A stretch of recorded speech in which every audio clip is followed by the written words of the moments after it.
আসসালামু আলাইকুম। আসসালামু আলাইকুম। তো আজকে আমরা আমাদের আমার প্রকৃতি আমার ছবির যে গ্রুপের কাজ সেই কাজে বেরিয়েছি। তো আজকের কি কাজ একটু বলি।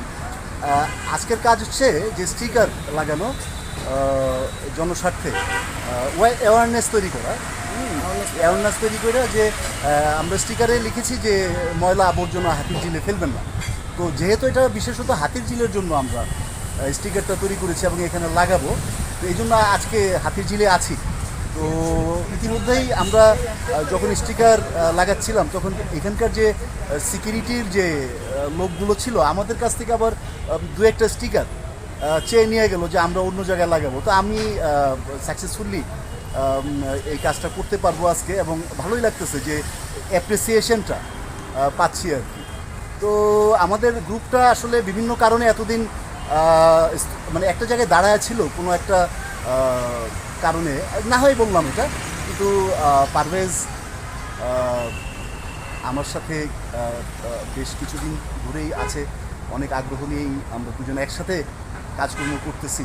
ইনশাল্লাহ আমাদের এই যে সংগঠন আমার প্রকৃতি আমার ছবি সেটা তার গন্তব্যে পৌঁছাবে ইনশাল্লাহ।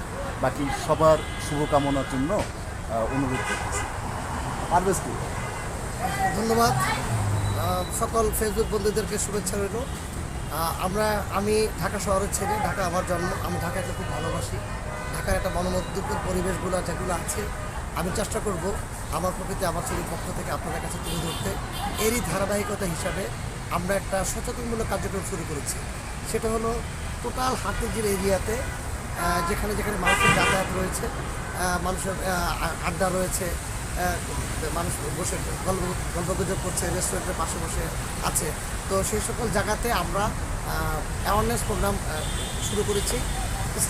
স্টিকার লিখে যে হাতিঝিল একটা মনোমুগ্ধকর পরিবেশ, এখানে কেউ ময়লা ফেলবেন না, এখানে কেউ কোনো প্রকার বর্জ্য ফেলবেন না, এখানে কেউ কোনো প্রকার চিপসের প্যাকেট ফেলবেন না। এটা হলো আমরা যারা ঢাকা শহরকে ভালোবাসি, আমরা যারা হাতিঝিলকে ভালোবাসি, আমরা চাইবো যে হাতিঝিল তার যে প্রাণ আছে সে প্রাণই থাকুক, আরও উদ্যম গতিতে এগিয়ে যায়, এই হাতিঝিল যাতে কখনোই নষ্ট না হয়। এই জন্য আমরা শুরু থেকেই আমরা চেষ্টা করব আমার প্রকৃতি আমার ছবির পক্ষ থেকে সকলকে আমি অনুরোধ করবো যারা হাতিঝিলে ঘুরতে আসবেন প্লিজ প্লিজ প্লিজ একটু সচেতন থাকবেন। আসসালামু আলাইকুম। ভালো থাকবেন।